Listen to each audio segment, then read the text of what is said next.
Hola, buenos días a todos. Bienvenidos a la sesión del día de hoy. Y pues ya son 10 en punto y le agradecemos este día al doctor Román por estar con nosotros. Y bueno, para no perder más su tiempo, a todos los que fueron muy puntuales y que ya están conectados, voy a presentar al doctor, a nuestro ponente del día de hoy. Y más tarde voy a dar más indicaciones respecto a todos las invitaciones que hay para ustedes en estas fechas y pues sobre todo porque nuestro ponente ya está listísimo y por el respeto a él. El doctor Ernesto Román Benítez González es nuestro ponente del día de hoy. Él es médico egresado de la Facultad de Medicina y Cirugía de la Universidad Autónoma Benito Juárez de Oaxaca, egresado del Centro Médico Nacional La Raza 2017-2020. Él es miembro activo de la Asociación Nacional de Cardiólogos del Centro Médico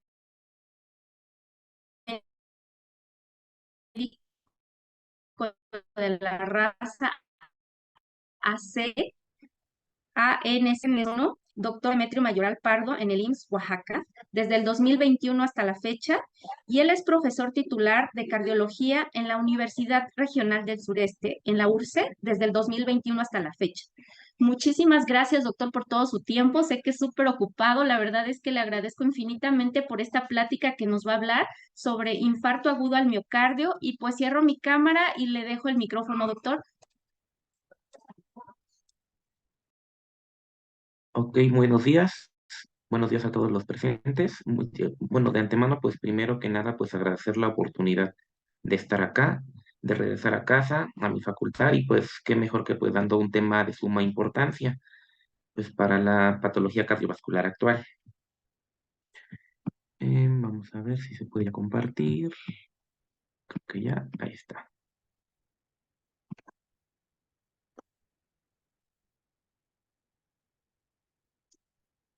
Listo. ¿Ya se puede ver la pantalla? Sí, doctor, ya se puede ver. Ok, Ya nada más hay que ampliarlo. Ajá. Gracias, doctor. ok. Y pues bueno, hoy vamos a hablar pues propiamente del infarto agudo de miocardio. Es un tema muy amplio, finalmente engloba forma parte de un espectro clínico que conocemos como síndrome coronario agudo, pero vamos a dar una pequeña introducción respecto a este concepto, ¿no? Y pues bueno, los síndromes coronarios agudos abarcan un espectro de afecciones que incluyen pacientes que pueden presentar cambios recientes en los síntomas o signos clínicos como característica principal, ¿no? O sea, aquí es fundamental el contexto clínico compatible con isquemia miocárdica. El paciente puede presentar o no cambios en el electrocardiograma de 12 derivaciones y puede cursar con o sin elevaciones agudas en las concentraciones de troponina cardíaca. Estos pacientes que presentan sospecha de síndrome coronario agudo pueden eventualmente recibir un diagnóstico de infarto agudo de miocardio o angina inestable. Y el diagnóstico de infarto de miocardio, que es el tema del que vamos a hablar el día de hoy, se asocia con la liberación de troponinas y se realiza con base en la cuarta definición universal de infarto del miocardio.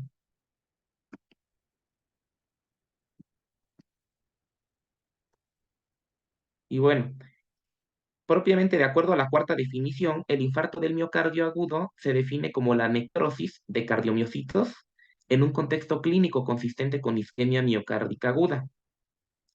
El diagnóstico requiere que se cumplan una serie de criterios. Habíamos dicho primero que nada, la clínica manda síntomas de isquemia, dos, cambios significativos en el segmento ST o en la onda T, o presencia de un bloqueo de rama izquierda nuevo o presumiblemente nuevo en el electrocardiograma de 12 derivaciones, o la aparición de ondas Q patológicas en el electrocardiograma que evidencia necrosis miocárdica. 4, evidencia detectada por imagen de nueva o presumiblemente nueva pérdida del miocardio viable o una anomalía regional en la motilidad de la pared. Y 5, finalmente, ya una vez que se lleva al diagnóstico angiográfico, la identificación de un trombo intracoronario mediante angiografía o en muchos de los casos en la autopsia.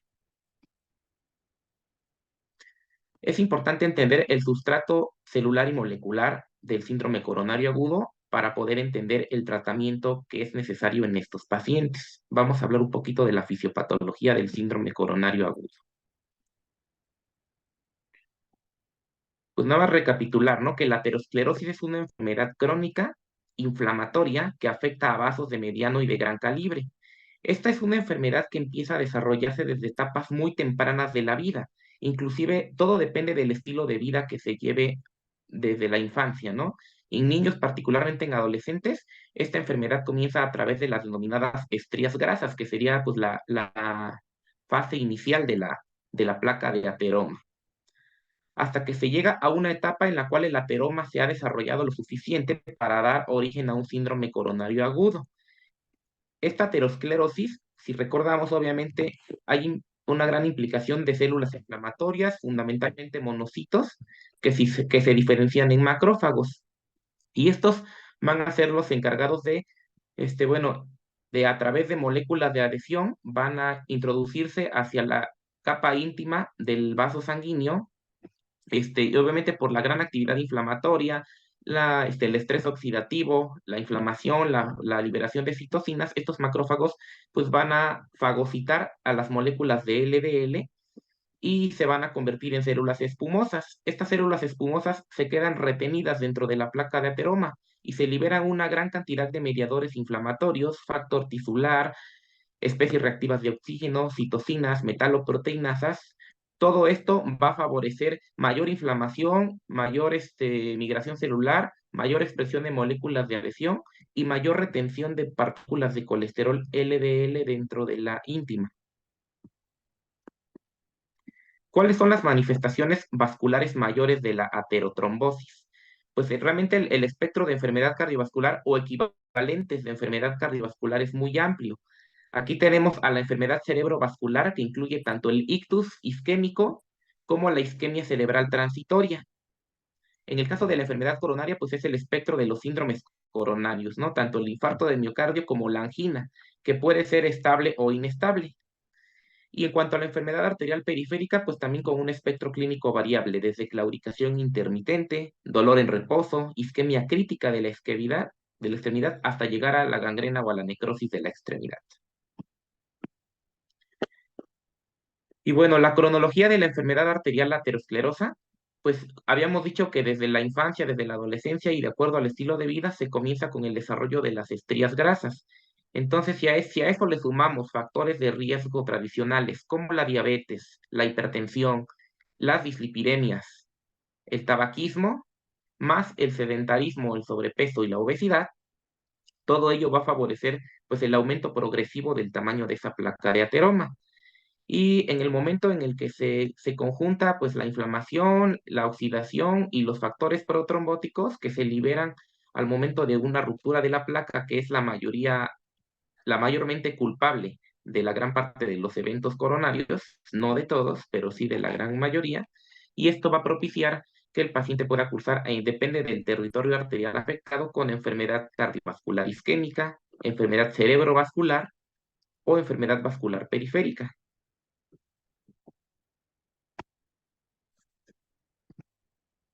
Perdón, se salió. Ahí está.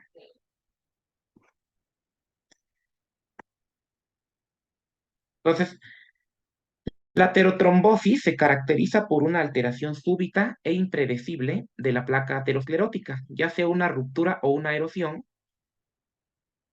que conduce a activación plaquetaria y a la formación de un trombo.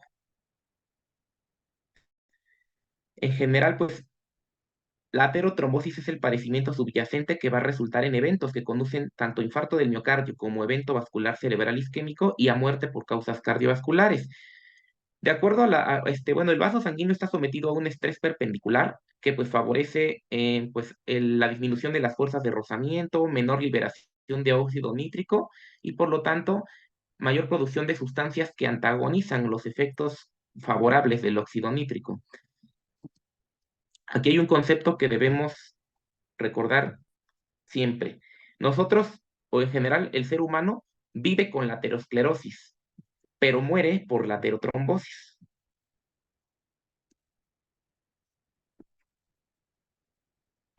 El problema aterotrombótico a nivel del síndrome coronario agudo se va a deber o porque ocurre una erosión superficial de la placa o porque ocurre una ruptura de la misma. En general, aproximadamente un 75% de los casos va a obedecer a una ruptura de la placa y en un 25% a una erosión. Desde el punto de vista histopatológico, en general tenemos estos dos escenarios, ¿no?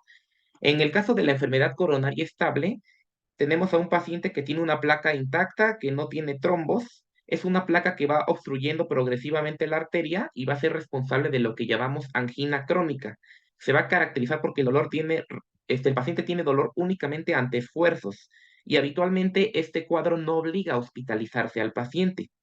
En cambio, tenemos el espectro del síndrome coronario agudo, en el cual, o por ruptura o por erosión de la placa de ateroma, va a dar lugar a un trombo, ya sea suboclusivo u oclusivo.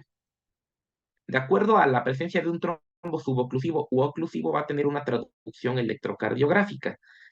En términos generales, este es nuestro abordaje clínico para la mayoría de los casos. El paciente se presenta a urgencias con un malestar isquémico, habitualmente dolor torácico o algún equivalente anginoso. Entonces, si ese dolor es sugestivo de que sea de origen coronario por la semiología de los síntomas, es un dolor retroesternal, opresivo, de duración variable. Generalmente ya sospechamos un síndrome coronario agudo cuando es de duración prolongada y que al menos generalmente se presenta por primera vez. Yo debo sospechar inmediatamente un síndrome coronario agudo. Por lo tanto, si hablo de Zika o síndrome coronario agudo, tengo que estar pensando en aterotrombosis. Y entonces los dos grandes grupos en que se divide este síndrome desde el punto de vista electrocardiográfico es el síndrome coronario agudo sin elevación del segmento ST, que sería el primer proceso diagnóstico. Después de la clínica sigue la toma del electrocardiograma. Si el electrocardiograma no tiene elevación del ST, el siguiente paso va a ser la determinación de marcadores bioquímicos, en este caso preferiblemente troponinas, y de estas preferiblemente troponinas de ultrasensibles o de alta sensibilidad, para que si están elevados o no están elevados, tengamos un diagnóstico de infarto sin elevación del segmento ST o de una angina inestable. Cuando el paciente presenta una elevación del segmento ST en el electrocardiograma en derivaciones contiguas, tenemos un infarto del miocardio. Lo que antiguamente, digamos, no se utiliza esa terminología, que es el infarto no Q, o la gran mayoría de los infartos que suelen presentar pues, dentro de su evolución una onda Q indicativa de necrosis miocárdica. Esta tiene correlación histopatológica. El trombo suboclusivo, que obstruye parcialmente la luz del vaso, corresponde con los síndromes coronarios agudos sin elevación del segmento ST. Y cuando hablamos de un trombo oclusivo, generalmente se traduce electrocardiográficamente en un infarto con elevación del segmento ST. Debemos entender el Zika como la punta del iceberg aterotrombótico. Desde el punto de vista clínico, la punta del iceberg representa el momento de la aterotrombosis, ¿no? El momento de la aparición de las manifestaciones de la ruptura aguda de la placa, ya sea angina inestable o síndrome coronario agudo sin elevación o con elevación del segmento ST. Debajo de este iceberg hay la presencia de múltiples placas coronarias, inflamación vascular e hiperreactividad de las plaquetas. Si se conjuga todo esto, va a dar origen a un síndrome coronario agudo. Tenemos dos tipos de placas de ateroma, la llamada placa estable y la placa inestable o placa vulnerable. Cada una tiene características particulares que le van a otorgar menor o mayor tendencia a la ruptura. En este caso, la placa estable, ¿por qué no tiene tendencia a la ruptura? Porque sus principales características es que tiene un menor número de células inflamatorias, un núcleo lipídico de pequeño tamaño, abundantes células musculares lisas y una gran distrofia de la matriz extracelular, que favorece una síntesis de la colágena y de alguna manera le otorga una mayor protección a de capuchón fibroso a ese núcleo lipídico. Y la placa vulnerable, por el contrario, tiene una gran tendencia a la ruptura debido a que el proceso inflamatorio es muy importante, tienen un gran núcleo lipídico, pocas células musculares lisas y una abundante cantidad de células inflamatorias, fundamentalmente macrófagos, ¿no? Que en ese momento pues ya están convertidos en células espumosas que fagocitaron partículas de colesterol LDL. Igual aquí vemos otra imagen de la placa vulnerable y el riesgo de ruptura. Habíamos dicho que de acuerdo a la ley de Laplace, el estrés perpendicular que se está ejerciendo, obviamente va a ser va a tener que ver con ser directamente proporcional al radio, inversamente al grosor de la pared. Obviamente, ante un menor grosor de la pared fibrosa, va a haber un mayor estrés de la pared, ¿sí? Y en este caso, aquí se representa con letras S porque representa los hombros de la placa, que estos son los sitios con mayor tendencia a la ruptura, los hombros de la placa de ateroma. ¿Por qué? Porque el proceso inflamatorio es más intenso en este sitio. Y dos, porque el estrés perpendicular, se va a ejercer, con mayor grado a dicho nivel. También a mayor tamaño del núcleo lipídico, obviamente va a haber también mayor tendencia a la ruptura. A la izquierda vemos las características que ya habíamos mencionado de la placa vulnerable: pocas células musculares, capa fibrosa delgada, células inflamatorias y macrófagos activados por la gran cantidad de actividad inflamatoria. Entonces, el grado de inflamación es importante. Aquí existen abundantes linfocitos, células espumosas. El linfocito, si recordamos, es un formador de interferón gamma que origina apoptosis en las células musculares lisas, disminuye la síntesis de colágena y esa capa fibrosa, por lo tanto, va a ser más delgada. El linfocito pues va a interactuar con la célula espumosa, ¿no? Para que la célula espumosa en conjunto con el estímulo pues de citocinas proinflamatorias como el factor de necrosis tumoral alfa, la interleucina 1, produzcan enzimas citolíticas denominadas metaloproteinasas que tienden a degradar y a romper la colágena. ¿Y qué va a pasar si esto sucede? Obviamente va a erosionar o romper la placa.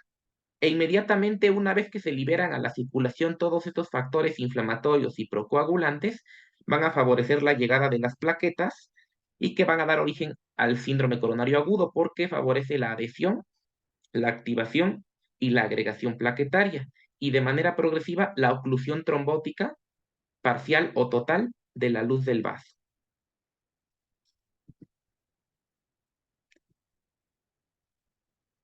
Las consecuencias de la ruptura de la placa. Obviamente, cuando se rompe la placa vamos a tener la formación de un trombo, ¿no? Aquí van a intervenir pues muchos factores: las plaquetas, la formación de trombina, en este caso secundario a la cascada de la coagulación, y pues todo esto va a dar lugar a una trombosis y finalmente a un síndrome coronario agudo. ¿Qué pasa? Queda expuesta la matriz extracelular, a este nivel existe colágena, que es uno de los elementos más trombogénicos que existe a nivel de la íntima, y va a requerir también el papel de otro, fundamental de otros factores, ¿no? Como el factor de von Willebrand, el factor tisular, ¿no? Y aparte la plaqueta tiene en su superficie una gran cantidad de moléculas de adhesión que van a interactuar con esa colágena y pues en cuestión de segundos, las plaquetas van a llegar a ese sitio donde la matriz extracelular ha quedado expuesta, ¿no? Y bueno, este es el proceso evolutivo, ¿no? De la patogénesis o del papel fundamental que juegan las plaquetas dentro del síndrome coronario agudo. Cuando ocurre la lesión endotelial, inmediatamente ocurre todo este proceso. Primero la fisura y ruptura de la placa, posteriormente llegan las plaquetas, las cuales inicialmente se adhieren a este sitio erosionado o con ruptura. Las plaquetas van a sufrir posteriormente un proceso de activación y de agregación plaquetaria. Una vez que se termina de formar el trombo, pues ya sucede la oclusión trombótica y la expresión clínica del síndrome coronario agudo. Una plaqueta activada pues tiene una gran cantidad de receptores. Recordamos, aquí va a jugar un papel la ciclooxigenasa. Recuerden que la fosfolipasa A2 va a actuar sobre el ácido araquidónico, activa esta ciclooxigenasa y va a dar lugar a síntesis de prostaglandinas, incluyendo tromboxano A2. Este se vuelve un sitio de acción para el ácido acetil salicílico o aspirina, ¿no?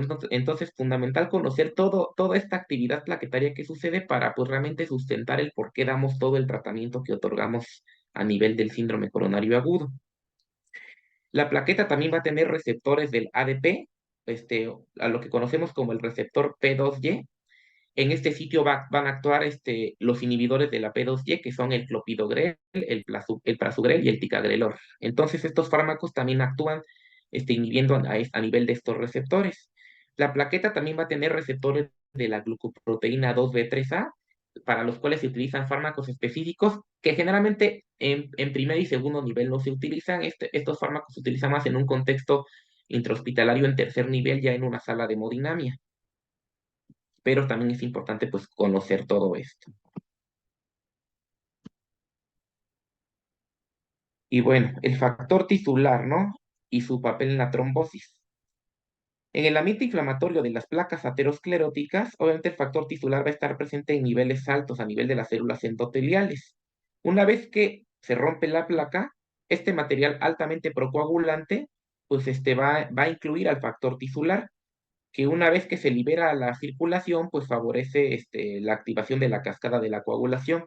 Y aunado a esto, al factor tisular lo van a estimular otras sustancias, lo induce la histamina, la serotonina, citocinas proinflamatorias como el factor de necrosis tumoral, la trombina, todo ello va a estimular con su receptor genes que se encargan de formar factor tisular, ya sea almacenado a nivel del endotelio o que sale directamente en forma de micropartículas a la luz vascular. Por lo tanto, la trombina, si recordamos, esta va a actuar sobre el fibrinógeno para formar redes de fibrina. Entonces, esta es la liga entre la lesión del vaso, la coagulación y la respuesta plaquetaria, ¿no? Por lo tanto, también obviamente dentro de los inhibidores de la trombina, pues influye pues el tratamiento anticoagulante. Es por eso que a este paciente se le tiene que dar terapia antiplaquetaria, terapia anticoagulante, porque estamos intentando bloquear todas estas vías.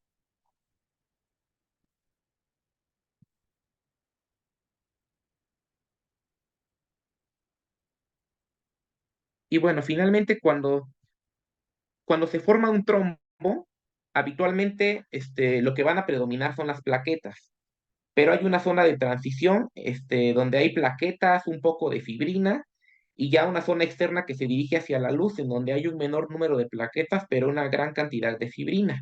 Entonces, generalmente esto también tiene su correlación histopatológica y también permite entender las diferencias del tratamiento de un síndrome coronario agudo sin elevación del ST y de un infarto con elevación. Cuando el trombo es oclusivo, es decir, infarto con elevación del ST, ¿qué es lo que predomina? La fibrina. Y cuando el trombo es suboclusivo, es decir, un Zika sin elevación del ST, lo que predomina son las plaquetas. Por eso, fundamentalmente, el tratamiento de ambos es el tratamiento antiplaquetario. Pero la gran diferencia en el tratamiento es que, obviamente, en pacientes con infarto con elevación que no son candidatos a enviarse a una ICP primaria, a una intervención percutánea, en los primeros 120 minutos, el paciente se le tiene que ofrecer la terapia fibrinolítica. En este caso, solamente los infartos con elevación se trombolizan, porque en el caso de estos trombos predomina la red de fibrina. Hablando ya propiamente de la definición de infarto, la cuarta definición universal de infarto también permite clasificar el infarto de miocardio en 5 tipos. El más común y con el que estamos más familiarizados es el infarto de miocardio tipo 1, que se debe a una rotura o erosión de la placa con enfermedad aterotrombótica, ya sea oclusiva o suboclusiva, lo que veníamos comentando, ¿no?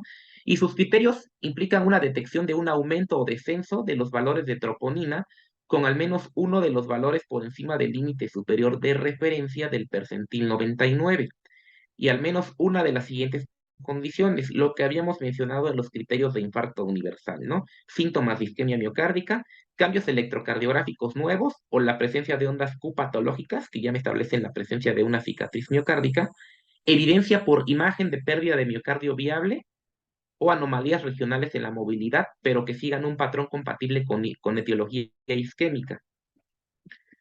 Y bueno, lo que es la identificación de un trombo coronario por angiografía o por autopsia.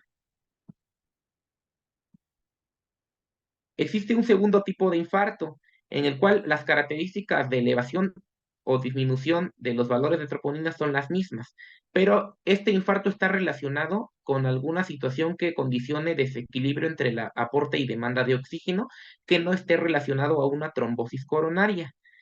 Y debe haber igual alguna de las siguientes condiciones, obviamente con las mismas condiciones del infarto tipo 2, con la excepción de la presencia del trombo intraluminal, ¿no?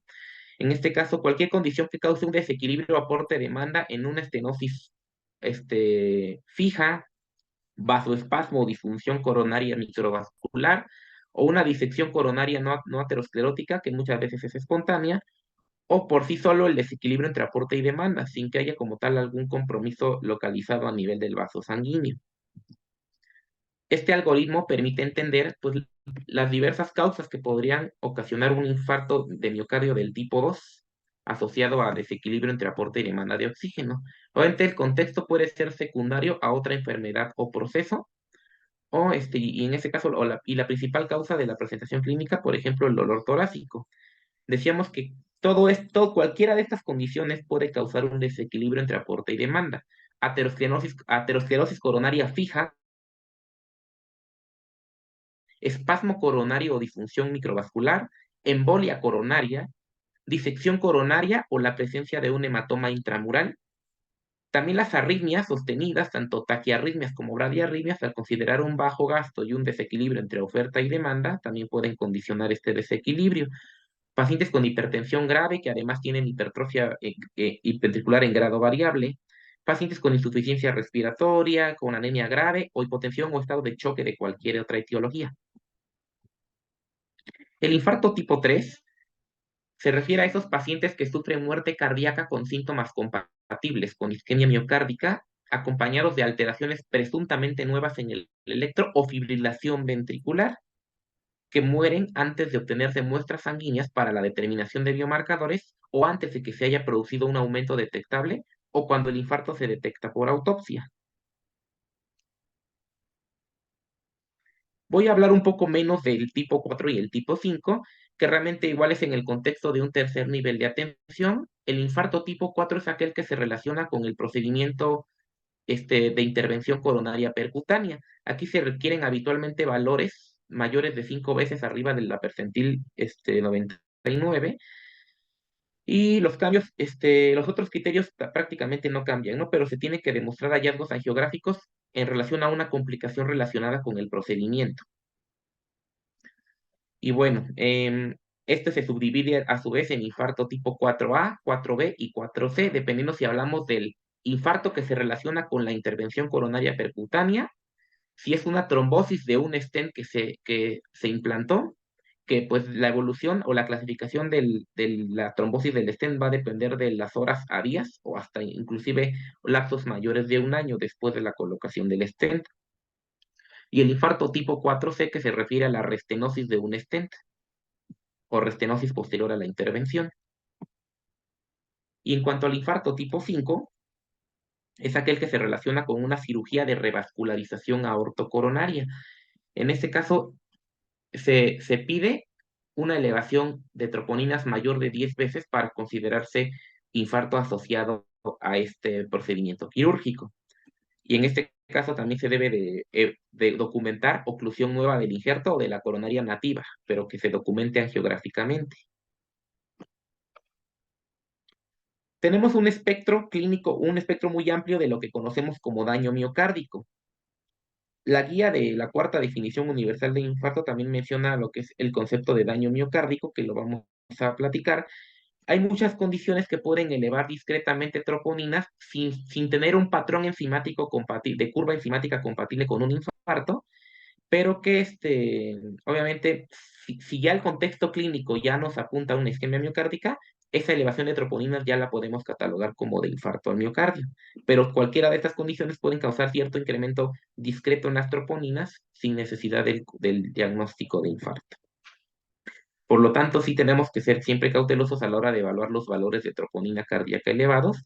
Siempre tenemos que evaluar si existe un patrón de ascenso o descenso de troponina o un valor de troponina estable, para catalogarlo como infarto del miocardio si hay un contexto clínico compatible con isquemia, daño miocárdico agudo si sí hay elevación de troponina pero sin clínica de isquemia, Y finalmente, en el caso de infarto, tenemos que buscar las dos principales causas, ¿no? Si es por aterosclerosis más trombosis o si es por alguna situación que implique algún desequilibrio entre el aporte y la demanda de oxígeno.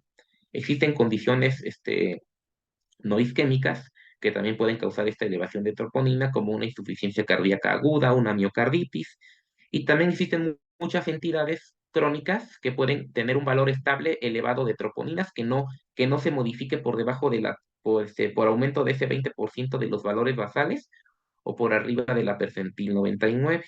En este caso, cardiopatías estructurales o la enfermedad renal crónica pueden tener de manera sostenida unos niveles elevados de troponina.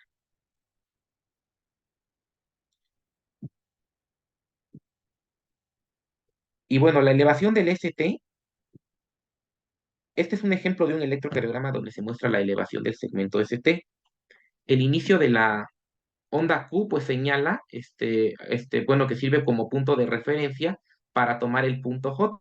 El punto J representa el final del complejo QRS y el inicio del segmento ST. Ese es el que vamos a evaluar en comparación con la línea isoeléctrica para ver si hubo cambios en el segmento ST, es decir, elevación o depresión del segmento ST en el caso del Zika sin elevación. Y hay criterios electrocardiográficos. Para considerarse una elevación significativa del segmento ST, debe haber al menos dos derivaciones contiguas con una elevación del segmento ST. Debe ser mayor de 1 milímetro en otras derivaciones en ausencia de bloqueo de rama izquierda o de hipertrofia ventricular. Pero las derivaciones B2 y B3 exigen otro punto de corte. En hombres menores de 40 años, la elevación del segmento ST debe ser mayor o igual a 2,5 milímetros. En el caso de hombres mayor o igual de 40 años, el punto de corte establece que debe ser al menos 2 milímetros. Y en mujeres, independientemente de la edad, el punto de corte para estas dos derivaciones es 1,5 milímetros. Menos de esto no se debe considerar como significativo. Es importante tomar derivaciones especiales en ciertas situaciones particulares. Como en un infarto inferior, debemos de tomar además derivaciones precordiales derechas, que es colocar las derivaciones B3 y B4 en el mismo sitio que se colocan del lado izquierdo solamente que contralateral. Esto con el fin de evaluar una extensión a ventrículo derecho concomitante. Y en pacientes que no tienen una elevación del segmento ST, pero tienen una depresión del segmento ST en las derivaciones B1 a B3, con clínica de isquemia, sobre todo si la onda T terminal es positiva, este paciente se debe considerar como un equivalente a elevación del segmento ST y estamos obligados a tomarle derivaciones posteriores, B7, B8 y B9, donde si encontramos un desnivel positivo de al menos medio milímetro, ya podemos considerar un infarto posterior y este paciente se debe de tratar exactamente igual que un infarto con elevación del segmento ST. Y si es candidato a una trombólisis, también se le puede otorgar este beneficio. Estos criterios vienen igual en la guía, mencionan tanto en la cuarta definición universal de infarto como en la guía de infartos con elevación del segmento ST. Igual, es importante distinguir las ondas Q normales de las ondas Q patológicas. Entonces, estas son consideradas ondas Q patológicas, también de acuerdo a los criterios de la cuarta definición, para considerarlas como necrosis. Por lo tanto, criterios de un infarto antiguo o silente no diagnosticado es que el paciente debe tener cualquiera de estos criterios, que es una onda Q patológica, como se describe en la tabla 3, con o sin síntomas en ausencia de causas no isquémicas. Evidencia por imagen de pérdida de miocardio viable que siga un patrón compatible con una etiología isquémica y hallazgos patológicos de un infarto del miocardio previo. Esta tabla nos permite entender y clasificar los tipos de infarto, de acuerdo a la cara del corazón afectada. Decíamos que debe haber una elevación del ST al menos en dos derivaciones contiguas para considerarse significativo y con un patrón compatible con un síndrome coronario agudo. Si el paciente tiene afectadas las derivaciones D1, D2, D3 y ABF, estamos hablando de un infarto inferior en el cual la arteria comprometida es la descendente posterior. que de acuerdo a la dominancia se va a originar de la coronaria derecha o de la circunfleja. En más del 85%, la descendente posterior se origina de la coronaria derecha. Si las derivaciones afectadas son B1 y B2, la afección ocurre a nivel del septum, del tabique. Recordemos que el tabique es irrigado en dos tercios anteriores por la descendente anterior y en un tercio posterior por la descendente posterior. Si además se extiende a B3 y B4, B3 y B4 por sí solo es afección de la cara anterior del corazón y traduce oclusión de la descendente anterior. Si hacemos la suma de B1 a B4, hablamos de un infarto anteroseptal. Cuando está afectado B5 y B6 es cara lateral baja y cuando está afectado D1 y ABL es cara lateral alta. En ambos casos, la arteria comprometida suele ser la arteria circunfleja y aquí podemos igual ampliar nuestro término. Ser un infarto anterior, si incluye las 6 derivaciones precordiales, un infarto anterior extenso si además de B1 a B6 incluimos D1 y ABL. La importancia del infarto posterior, habíamos dicho que si encontramos R altas con infradesnivel en B1, B2 y hasta B3, tenemos que buscar imagen en espejo en derivaciones posteriores. Eso también traduciría compromiso de la descendente posterior. Y en el caso de que el infarto inferior se extienda al ventrículo derecho, con derivaciones B3R y B4R, hablaríamos de compromiso de la coronaria derecha. Entonces recuerden que el ventrículo derecho en general en su mayor parte está irrigado por la arteria coronaria derecha.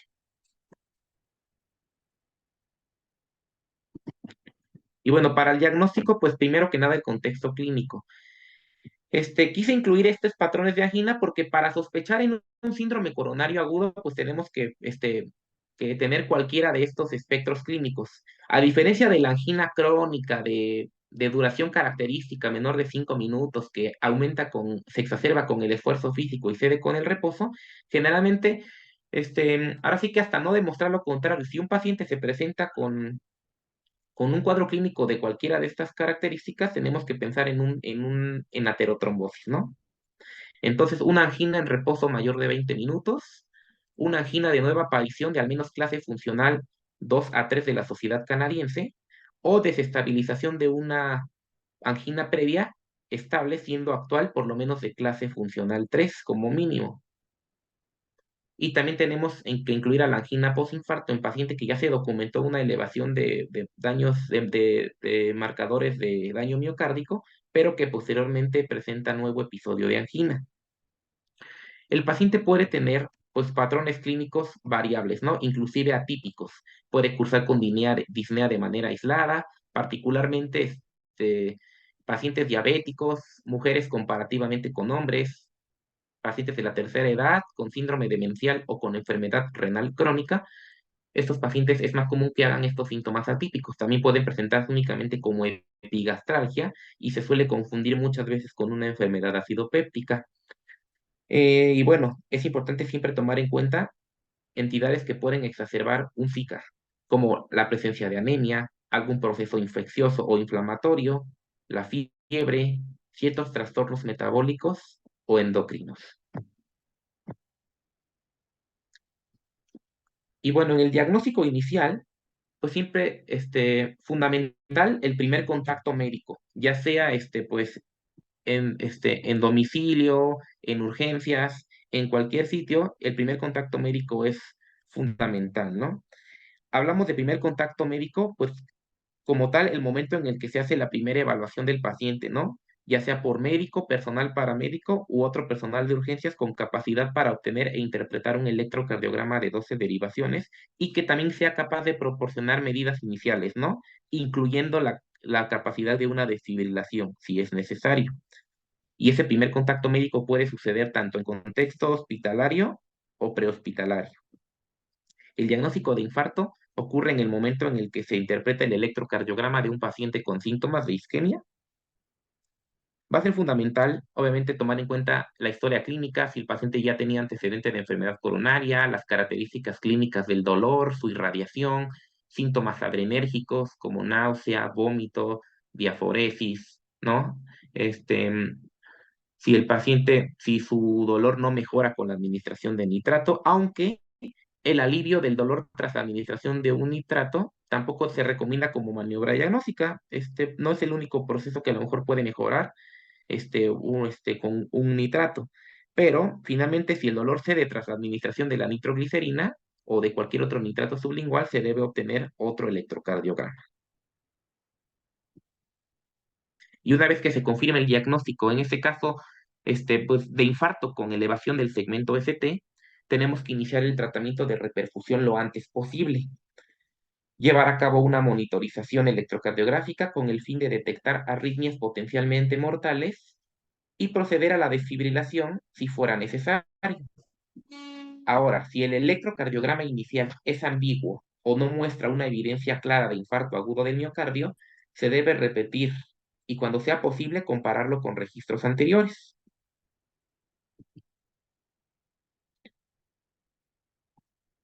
Hay que tomar en cuenta otros equivalentes de elevación del segmento ST. Aunque el paciente no tenga una elevación franca en el electrocardiograma, existen presentaciones atípicas que se pueden considerar indicación de ICP primaria en presencia de síntomas compatibles. La presencia de un bloqueo de rama, obviamente en un contexto clínico de isquemia miocárdica aguda, pues nos puede indicar, pues, obviamente, compromiso vascular, aunque normalmente le damos mucha importancia al bloqueo de rama izquierda porque pues existen criterios llamados criterios de Esgarbosa que podrían permitir obviamente determinar si un bloqueo de rama izquierda tiene o no un sustrato isquémico en agudo, pero también y la presencia de bloqueo de rama derecha incluso también implica mal pronóstico. Generalmente un bloqueo de rama derecha nos suele traducir una oclusión más proximal de la principal, de la arteria descendente anterior. Recordemos que la rama izquierda tiene dos ramas, tiene un fascículo anterior, un fascículo posterior, y generalmente la irrigación del bloqueo de rama izquierda suele ser dual, a cargo de dos vasos sanguíneos. En cambio, el bloqueo de rama derecha, lo que es rama derecha y ACGIS, generalmente es irrigado por la descendente anterior. Obviamente, otros casos especiales que hay que tomar en cuenta, ritmo ventricular con marcapasos, ya que la presencia de un bloqueo de rama izquierda o un marcapasos que estimula con bloqueo de rama izquierda, de rama derecha, no, es un bloqueo de rama izquierda. Durante la estimulación, obviamente, el electro, pues, muestra puede mostrar también criterios que se puedan aplicar, pero son menos específicos. En este caso, los criterios que se aplican para bloqueo de rama y marcapasos son mucho menos específicos. Y pues por lo general, pero si el paciente tiene marcapasos, pero tiene una clínica de isquemia, elevación de biomarcadores, el paciente se le puede pasar a una ICP. Hablábamos del infarto del miocardio posterior. Una depresión aislada del ST en derivaciones B1 a B3, con elevación del ST en derivaciones posteriores, se considera equivalente de infarto con elevación. Y hay un patrón que muchas veces se pasa por alto, no se le da la importancia debida. Cuando llega un paciente a urgencias con una isquemia, un cambios electrocardiográficos a nivel de múltiples derivaciones, es decir, desnivel negativo, en múltiples derivaciones, y a eso le sumamos una elevación del segmento ST en ABR, que suele ser la más ignorada de las derivaciones, pero en este contexto cobra una importancia relevante. Un electro con depresión múltiple del ST y con elevación del ST en ABR indica obstrucción del tronco común, del tronco coronario, o isquemia grave de tres vasos, es decir, enfermedad trivascular. Por lo tanto, un paciente que llegue con ese patrón electrocardiográfico, aunque no sea elevación del ST en derivaciones contiguas, tiene que ir a una coronariografía diagnóstica.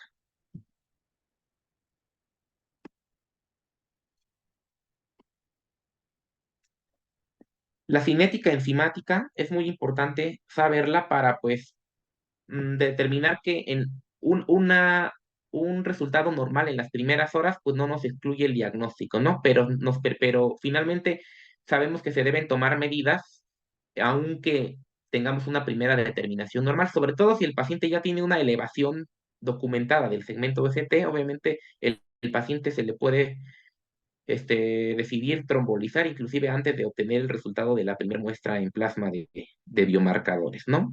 Obviamente, generalmente se eleva primero la mioglobina, pero que normalmente no es sensible ni específica para infarto. A las que le vamos a dar más importancia en un contexto de urgencias va a ser a la troponina, que es la más sensible y específica, y después de esta, evaluar también la fracción MB de la creatinfosfoquinasa. Estas generalmente tienen un inicio de detección de 4 a 6 horas, con un pico máximo de 12 a 24 horas. La gran diferencia es que la MB se reduce al segundo o al tercer día y la troponina puede persistir elevada por una o hasta por 2 semanas incluso.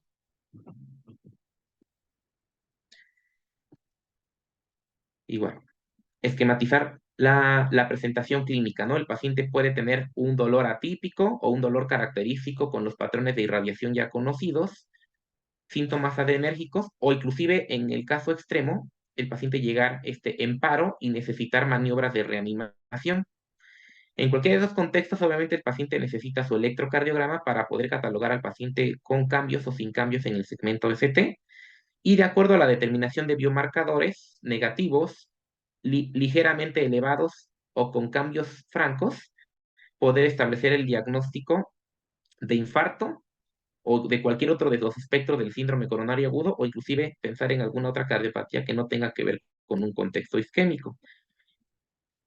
Y este esquema que se actualizó de la guía del 2012 al 2015 de síndromes coronarios sin elevación del segmento ST y luego en el 2020 igual se volvió a actualizar. Igual prácticamente se resume en lo mismo este algoritmo diagnóstico. Ahora nos mencionan cambios en troponinas, sobre todo si pedimos troponinas ultrasensibles, en el cual hay ciertos algoritmos en el cual podemos, a través de troponinas ultrasensibles, detectar cambios inclusive en la primera hora. Pero para eso tenemos que contar con este reactivo.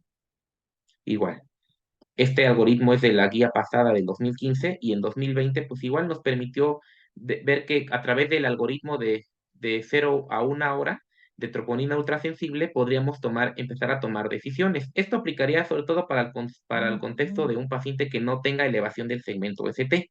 Esta es de la guía de síndromes coronarios sin elevación del segmento ST a través de la determinación de troponinas ultrasensibles, aún sin cambios electrocardiográficos, pero podemos tomar decisiones si descartamos causa isquémica, observamos y determinamos nuevamente a las 3 horas, o si hay cambios significativos desde la primera determinación y el paciente pudiera ser candidato a una angiografía.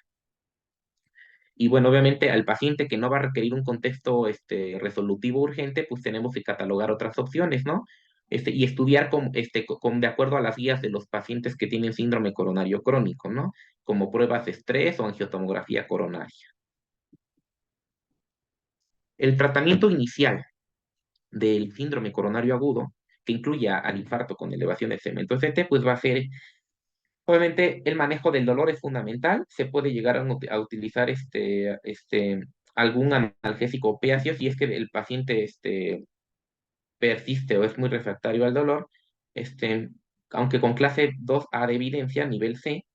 Lo que sí está muy demostrado es el uso de oxígeno, pero este solo está indicado en pacientes hipóxicos que tengan saturación menor de 90 o que tengan una presión de oxígeno menor de 60 milímetros de mercurio. El estudio AVOID evaluó que tampoco se debe utilizar de manera indiscriminada si el paciente no tiene indicación de oxígeno y se utiliza obviamente por la presencia de radicales libres, se puede llegar inclusive a incrementar el daño miocárdico en pacientes que no lo tenían. Entonces, se tiene que utilizar el oxígeno solamente en estas condiciones. En cuanto al manejo de la ansiedad, pues no hay así de tanta evidencia, quizá pueda otorgar cierta seguridad tanto a los pacientes como a familiares y se podría considerar en algunos casos un tranquilizante suave a pacientes muy ansiosos. Y bueno, este algoritmo, que en general tampoco cambió en la última revisión de la Sociedad Europea del 2023, permite evaluar que el tiempo total de isquemia va a variar, dependiendo si existe un retraso en la atención del paciente, retraso del sistema de emergencias médicas, o como tal, del equipo de emergencias médicas, o como tal, retraso del lugar hospitalario, ¿no?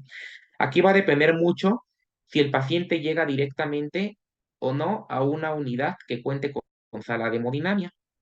Si el paciente llega a un hospital que no tenga sala de hemodinamia, pues lo primero que hay que hacer es tomar un electro y en menos de 10 minutos establecer el diagnóstico.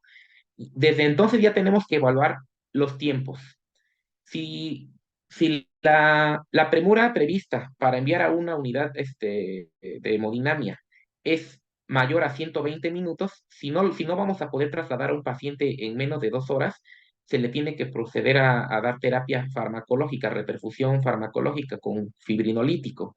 Y en menos de 10 minutos ya haberse tomado esa decisión para reperfundir. En menos de 10 minutos ya se le debe estar administrando el bolo. Y si el paciente tiene una demora prevista de menos de 2 horas, el paciente se le puede mandar a una intervención coronaria percutánea primaria sin necesidad del fibrinolítico. En este caso, se debe trasladar en un lapso menor de los 90 minutos. Si el paciente llega directamente a un centro con sala de hemodinamia, lo mismo, en 10 minutos el electro, y si se diagnostica el infarto con elevación del segmento FT, el paciente ya está a nada de la sala de hemodinamia, se tiene que pasar a sala en menos de 60 minutos.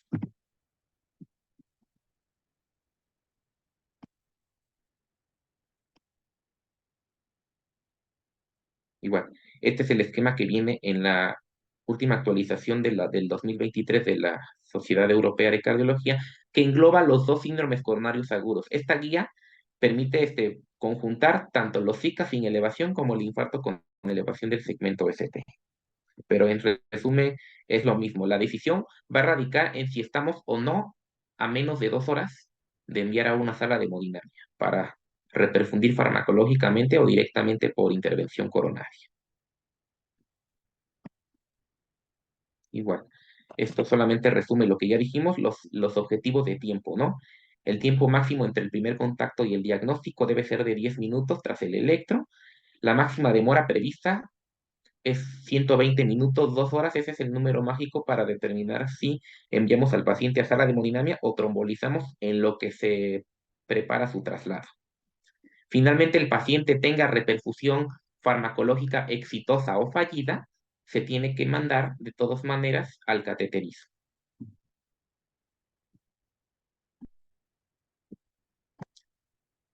En cuanto al tratamiento de reperfusión, igual, hay varios conceptos en en la nueva guía, y ya habíamos hablado del primer contacto médico y del diagnóstico de infarto, ¿no?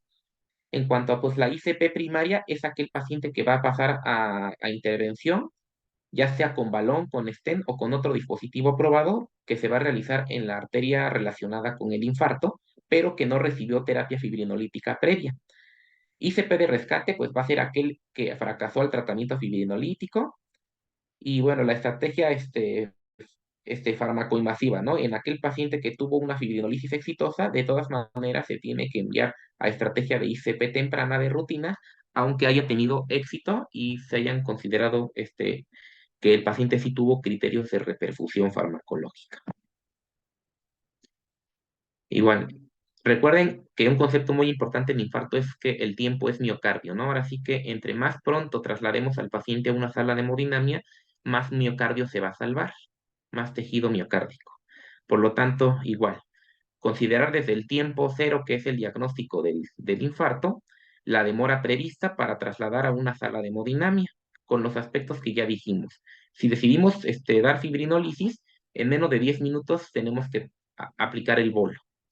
Si el paciente lo vamos a mandar a sala de hemodinamia, tenemos de 60 a 90 minutos, dependiendo si el paciente si ya está en la unidad de hemodinamia o si está en un hospital de segundo nivel que amerita enviarse al hospital de tercer nivel de atención. Y que finalmente, después de la trombolisis, haya cumplido o no criterios de reperfusión, de acuerdo a ello se va a enviar a ICP de rescate si la trombolisis fue fallida o a ICP sistemática si el paciente tuvo una fibrinolisis exitosa. ¿Y cuáles son las recomendaciones del tratamiento de reperfusión? En general, obviamente, a todos los pacientes que tengan síntomas de isquemia de menos de 12 horas de duración y elevación persistente del segmento ST o equivalentes, se recomienda terapia de reperfusión a todos los pacientes y cumplen este criterio y menos de 12 horas son los que tienen mejor nivel de evidencia, clase 1 y nivel de evidencia A. Obviamente, si decimos que preferimos ICP versus fibrinolisis, siempre va a ser preferible la intervención coronaria percutánea siempre y cuando el paciente esté dentro del tiempo previsto desde el diagnóstico hasta la llegada a la sala de hemodinamia. Si no se puede realizar de manera oportuna la ICP en menos de 120 minutos, sí se recomienda la terapia fibrinolítica dentro de esas primeras 12 horas, también con un alto nivel de evidencia. Igual, en caso de fibrinolisis fallida, se tiene que trasladar. Aunque haya fallado la reperfusión, se tiene que enviar a sala de hemodinamia.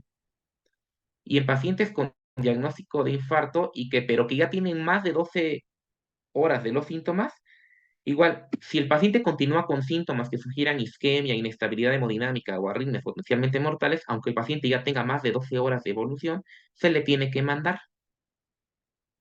Y bueno, aunque la clase de evidencia ya es 2A, sí se recomienda aunque el paciente haya tenido un retraso de atención médica entre las 12 y las 48 horas después del inicio de los síntomas, este paciente todavía se puede beneficiar de la estrategia de ICP.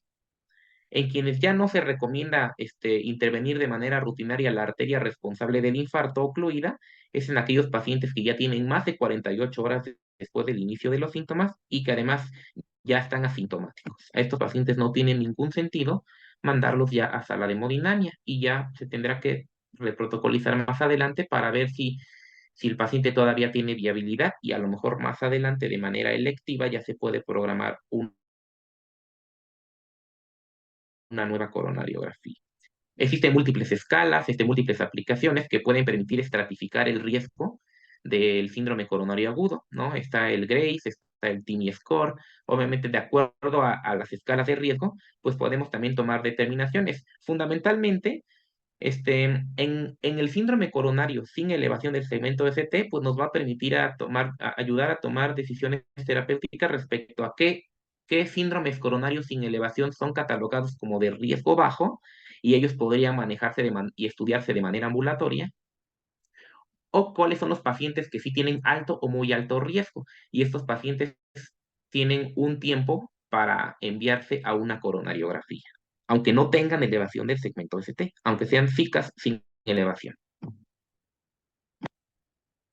Y este algoritmo lo quise poner porque se refiere justamente al síndrome coronario sin elevación del ST, cómo debe ser nuestro comportamiento respecto a un SICA sin elevación. Primero, pues obviamente ya con las escalas que pudimos estratificar, primero obviamente si llegó o no llegó a un centro con ICP.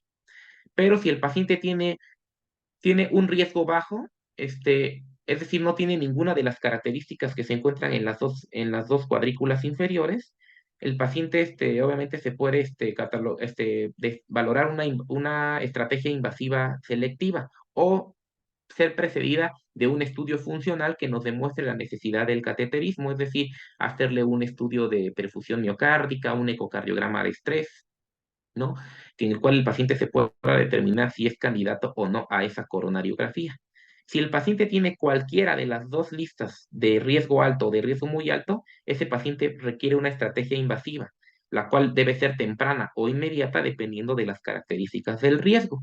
Si el paciente se cataloga como un FICA de riesgo alto, debe ser cateterizado en menos de 24 horas. ¿Cuáles son las características de riesgo alto? Aquí entran todos los infartos sin elevación, aunque el paciente no tenga un desnivel positivo del ST, todos los pacientes con infarto sin elevación se tienen que mandar a cateterismo. Aunque no se catalogue en el sistema de salud como un código infarto, eso aplicaría para los infartos con elevación, estos casos se tienen que mandar de manera urgente a una coronariografía diagnóstica y muy posiblemente terapéutica. Si el paciente tiene cambios dinámicos contiguos o presumiblemente nuevos en el ST, ya sean sintomáticos o silentes, hay pacientes que ya no tienen síntomas cuando llegan a urgencias, pero sale con un desnivel marcado negativo del segmento ST y además con cambios dinámicos de un electro a otro. Si el paciente ameritó RCP por parada cardíaca aún sin elevación del ST o tuvo choque cardiogénico, se tiene que mandar. O si en las escalas, en el puntaje de Grace da más de 140, eso obligatoriamente ya requiere enviarse.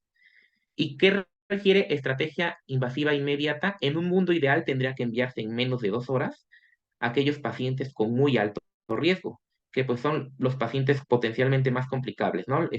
Pacientes con inestabilidad hemodinámica o ya con choque cardiogénico en ese momento, o que tenga una angina recurrente o refractaria a tratamiento. También los que tienen arritmias potencialmente mortales, complicaciones mecánicas del infarto del miocardio, o una insuficiencia cardíaca aguda claramente relacionada con un Zika sin elevación del segmento ST, o nuevamente hacemos énfasis en el patrón de riesgo electrocardiográfico, ¿no? De desnivel negativo múltiple con desnivel positivo en ABR o en la derivación B1. Por lo tanto, en estos casos nunca pasen por alto la derivación ABR.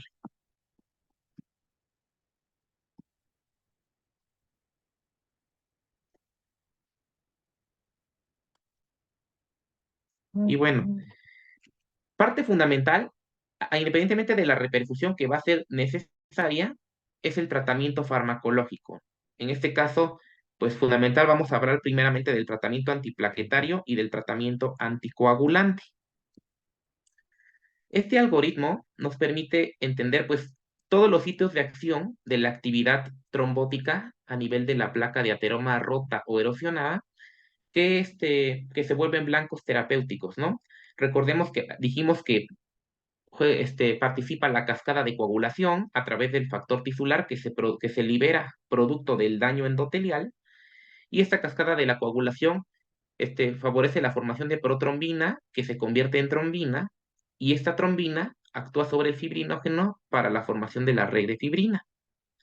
Y bueno, parte fundamental de la formación de la trombina también ahí juega un papel el factor 10 activado. En estos sitios, pues van a actuar cualquiera de los anticoagulantes, ¿no? En este caso, antagonistas de vitamina K, inhibidores orales directos del factor desactivado, como el apixaban, rivaroxaban o edoxaban. Aquí, de manera práctica, están marcados con letra negra los fármacos orales y marcados con letra roja los fármacos parenterales, ¿no? También actúan sobre pues, la vía de coagulación, pues la enoxaparina, el fondaparinux, las heparinas no fraccionadas, la vivalirudina. Y el dabigatran, que es otro anticoagulante oral, que este es un inhibidor directo de la trombina, puede utilizarse en casos selectos también. En cuanto a la terapia antiagregante plaquetaria, ya habíamos dicho de los múltiples receptores que tiene la plaqueta. Receptores del tromboxano A2, donde actúa el ácido acetil salicílico, receptores del ADP, donde actúa el receptor P2Y, donde actúa el clopidogrel, el prasugrel, el ticagrelor y el cangrelor, que sería un inhibidor del P2Y intravenoso. A nivel de la glucoproteína 2B3A, actúan los diversos inhibidores de esta glucoproteína, como la eptifibatida y el tirofiban.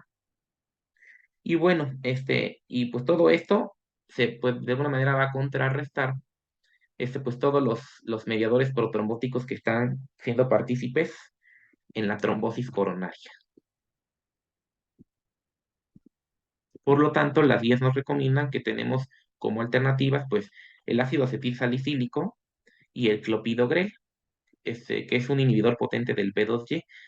Obviamente, tenemos otros fármacos más sofisticados como el prasugrel, como el ticagrelor. Es importante conocerlos, aunque muchas veces no se tienen disponibles o por costo, o también hay pacientes que tienen ciertas contraindicaciones, sobre todo para el uso del prasugrel.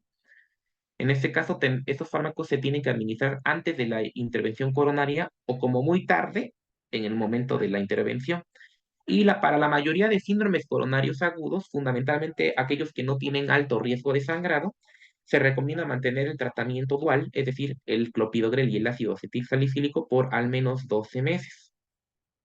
Los inhibidores de la glucoproteína 2B3A habíamos dicho que solamente se utilizan como terapia de rescate en un contexto intervencionista, cuando se evidencia falta de restauración del flujo miocárdico o fenómeno de no flujo, de no reflow, o complicaciones trombóticas.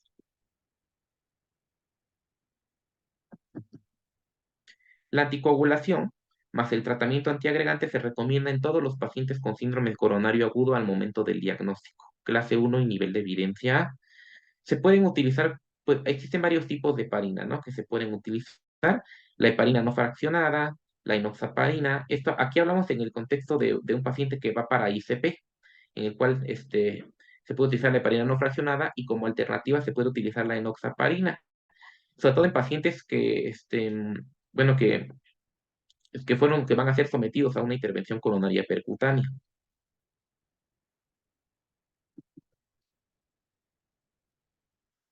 Igual, no me voy a detener mucho con las dosis de los antiplaquetarios, pero de los que utilizamos rutinariamente, pues generalmente la aspirina se tiene que administrar un bolo oral o intravenoso, de acuerdo a esa cifra, 150 a 300 en agudo, y debe ser seguido de una dosis oral sostenida de 75 a 100 miligramos.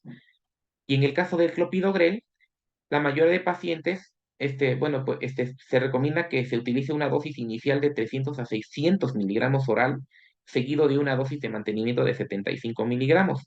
Tanto el clopidogrel como el ácido acetil generalmente no requieren dosis específicas de ajuste en pacientes con enfermedad renal crónica.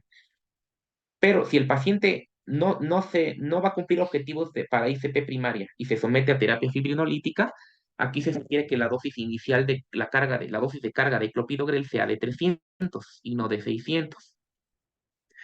Y bueno, ya casos como el prasugrel, pues se tiene que utilizar con cautela o a dosis menores en pacientes con bajo P, con menos peso de 60 kilos, con más de 75 años de edad, y están contraindicados en pacientes que ya tuvieron un EBC previo.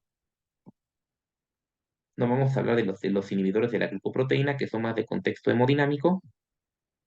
Y respecto a los anticoagulantes, depende de la alternativa que usemos. Las que más tenemos al alcance de la mano son en hospital la heparina no fraccionada y las heparinas de bajo peso molecular, fundamentalmente la enoxaparina, ¿no?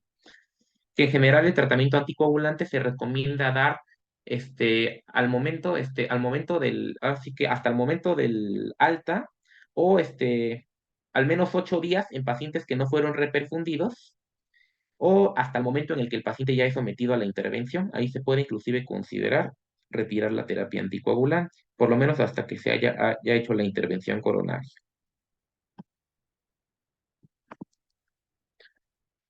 El tratamiento fibrinolítico. En pacientes que decíamos que no se van a poder enviar en 2 horas a una sala de hemodinamia, se debe iniciar ese tratamiento lo antes posible tras el diagnóstico de infarto. La guía dice que en 10 minutos tras el diagnóstico, y ya conociendo la premura el tiempo de demora prevista, se tiene que proceder a administrar el bolo de tratamiento de reperfusión farmacológica. Se prefiere utilizar un fármaco específico de la fibrina, tenecteplasa, alteplasa o reteplasa. Históricamente, pues existió la streptokinasa, pero ya prácticamente ya no se usa, salvo que no hubiera otra alternativa. Y en este caso, la guía recomienda que también la tenecteplasa se divida a la mitad de la dosis en pacientes de más de 75 años por el riesgo de sangrado. Y bueno, es importante también individualizar cada caso y adoptar estrategias para la doble terapia antiagregante, sobre todo en pacientes que tengan alto riesgo de sangrado. Pero el tiempo mínimo de terapia doble antiplaquetaria debe de ser cuando menos un mes. Obviamente vamos a ser muy selectivos dependiendo de que el paciente tenga características clínicas o de riesgo para hemorragia gastrointestinal. Podemos dar la doble terapia antiagregante durante un mes, durante 3 meses o por 6 meses en pacientes de alto riesgo de sangrado. Y ya continuar a largo plazo, ya sea con el inhibidor del P2Y o con la aspirina en monoterapia, ¿no? Entonces es importante pues obviamente llevar a cabo de manera apropiada esa desescalación de la terapia antiagregante. Y algo que también tenemos que tomar mucho en cuenta es que bueno, que va a haber pacientes que también son candidatos a terapia anticoagulante, como los pacientes con fibrilación auricular. Entonces también aquí tenemos que ser también igual de manera apropiada, pues seleccionar ahora sí que cómo vamos a escalar la terapia antiagregante y anticoagulante. Como dijimos, la terapia anticoagulante en pacientes que sí se sometieron a fibrinolisis antes de la ICP, se recomienda la anticoagulación hasta que se revascularice si es que tiene lugar, o hasta 8 días de estancia hospitalaria. Y bueno, en este caso, aquí ya cobra un alto nivel de evidencia el uso de la enoxaparina, IV, seguida de dosis subcutáneas. Pero en pacientes que no, bueno, que no tengamos enoxaparina, también podemos llegar a utilizar un bolo intravenoso de heparina no fraccionada, ajustado al peso, seguido de una infusión.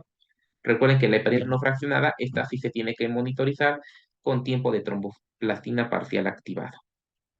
Y bueno, y si se trató con estreptoquinasa, que ya son la minoría de los casos, dado que ya existen fármacos más fibrino específicos, estos pacientes podrían ser candidatos a fondaparinux. en caso de que se hubiera utilizado la streptokinasa.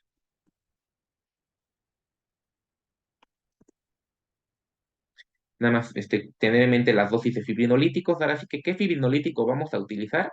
El que tengamos. Obviamente, preferible uno específico de fibrina, como la alteplasa, la reteplasa o la tenecteplasa. Generalmente el más práctico o el más cómodo de utilizar es la tenecteplasa, ya que solamente requiere un bolo único, que se va a dosificar de acuerdo al peso del paciente, tomando en cuenta que se recomienda disminuir la dosis a la mitad en pacientes de 75 años o más.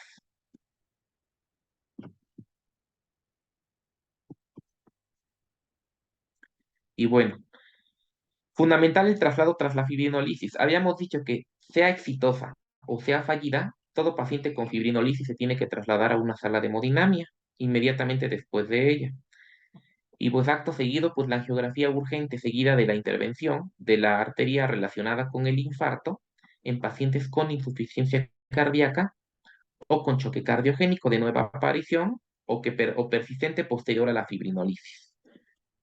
Y también se recomienda la angiografía y la ICP de la arteria responsable en un lapso de 2 hasta 24 horas tras el éxito de la fibrinolisis. En este caso sería la ICP sistemática, ¿no? La que procede tras la fibrinolisis exitosa. Todas estas condiciones tienen una clase 1 nivel de evidencia A. Y bueno, también es importante recordar que no todo paciente va a ser candidato a la terapia fibrinolítica. Siempre hay que tomar en cuenta que el paciente no tenga contraindicaciones absolutas o contraindicaciones relativas. Pacientes que no se pueden trombolizar y que pues, si pudieran de manera inevitable se van a tener que enviar a la ICP, aunque sea de manera tardía.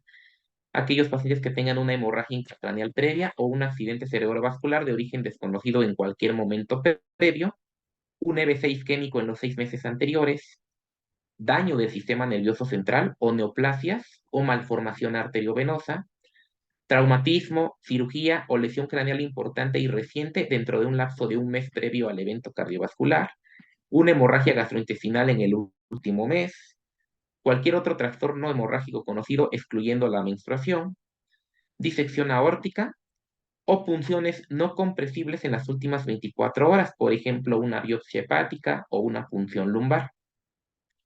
Ya como contraindicaciones relativas podría ser un ataque isquémico transitorio en los 6 meses previos, pacientes que tienen tratamiento anticoagulante oral, gestación o primera semana posparto, hipertensión refractaria, fundamentalmente cifras arriba de hipertensión arterial grado 3, enfermedad hepática avanzada, endocarditis infecciosa, úlcera péptica activa o reanimación prolongada o traumática.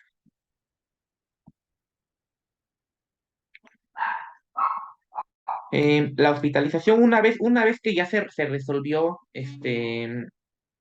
y se trató el vaso culpable, se tiene que monitorizar al paciente con electrocardiograma un mínimo de 24 horas, es decir, preferiblemente en una cama de terapia intensiva con monitor. En este caso, sería una unidad de cuidados coronarios a todo paciente con infarto con elevación o zika sin elevación de muy alto riesgo, que finalmente fueron los candidatos a la coronariografía, al cateterismo.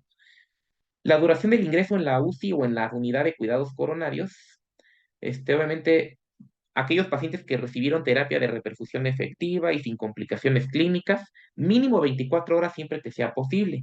Y después se pueden trasladar a una cama monitorizada otras 24 a 48 horas. Existen pacientes que pueden recibir una alta precoz dentro de las primeras 72 horas, pero tienen que ser pacientes muy seleccionados, ¿no? Tras haber organizado la rehabilitación y el seguimiento adecuados, pacientes de bajo riesgo de arritmias, con FEBI conservada, otras características clínicas. Y bueno, una mnemotecnia que nos va a poder llevar a cabo una evaluación inicial del paciente con sospecha de un síndrome coronario agudo es únicamente aplicar la sigla, pero al revés, el ACS para la evaluación inicial, ¿no? Tenemos que evaluar tres características del síndrome coronario agudo. La A es de un electro anormal. O sea, la primera pregunta, ¿el electro está anormal? ¿Tiene cambios o no los tiene? La segunda, la clínica. El contexto clínico, ¿es compatible o no con una isquemia miocárdica aguda o con un equivalente anginoso? Y la S de estable, de la estabilidad del paciente, ¿no? Tenemos que evaluar también si el paciente está hemodinámicamente estable o inestable. Posterior a ello, tomar decisiones en cuanto a la necesidad de un manejo invasivo. Entonces, infarto con elevación del segmento ST, ICP primaria o fibrinolisis. ¿De qué depende? De la máxima demora prevista, ¿no? Menor o mayor a 120 minutos para enviar a la sala de hemodinamia. Pacientes de muy alto riesgo o sea, dividimos los síndromes coronarios agudos sin elevación del segmento ST en muy alto riesgo y en alto riesgo, como los dos grupos candidatos a coronariografía.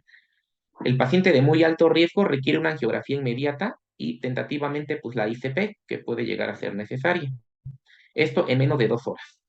Y los pacientes de FICA sin elevación de alto riesgo requieren una estrategia invasiva temprana de menos de 24 horas para pues, poder detener ya el diagnóstico anatómico de la arteria afectada. Y bueno, la terapia antitrombótica que tanto hemos mencionado, la terapia dual, la aspirina o ácido acetilsalicílico más el inhibidor del receptor P2Y.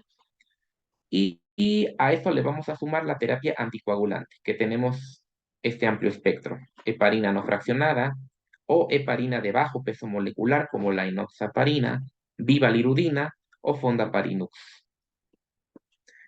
Ahora, en cuanto a la revascularización, obviamente, de acuerdo al estatus clínico, a la presencia de comorbilidades como diabetes mellitus, por ejemplo, o complejidad anatómica de la enfermedad, el paciente va a ser candidato o a una intervención coronaria percutánea con colocación de stent o a una cirugía de revascularización con implante de uno o varios puentes coronarios.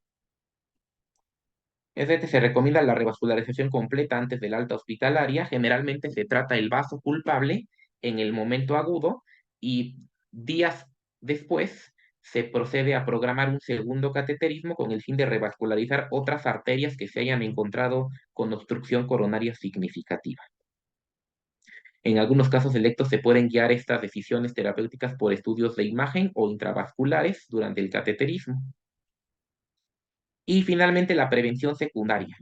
No solamente ya tratamos el infarto y eso fue más que suficiente. Es importante prevenir un segundo evento que sí puede llegar a tener mayor mortalidad. Entonces, fundamental, de manera crónica y como prevención secundaria, la terapia antitrombótica. La terapia de reducción lipídica es fundamental. Evitar o cesar el consumo de tabaco. Una rehabilitación cardíaca individualizada. El manejo y control de todos los factores de riesgo cardiovascular, de la diabetes, de la hipertensión, del sobrepeso u obesidad, ¿no? Factores de riesgo modificables, recuerden eso. Y también pueden llegar a requerir consideraciones psicosociales, en algunos casos, apoyo psicológico y demás. Y vamos a finalizar con el tratamiento a largo plazo. Ya resumimos en la diapositiva previa qué es lo que tenemos que hacer para prevención secundaria. Es importante intervenir en el estilo de vida, cambios en el estilo de vida y control de los factores de riesgo. Ya dijimos, abandono del tabaco, una dieta pues reducida en grasas saturadas, en carbohidratos complejos, en azúcares refinados y un control adecuado del peso.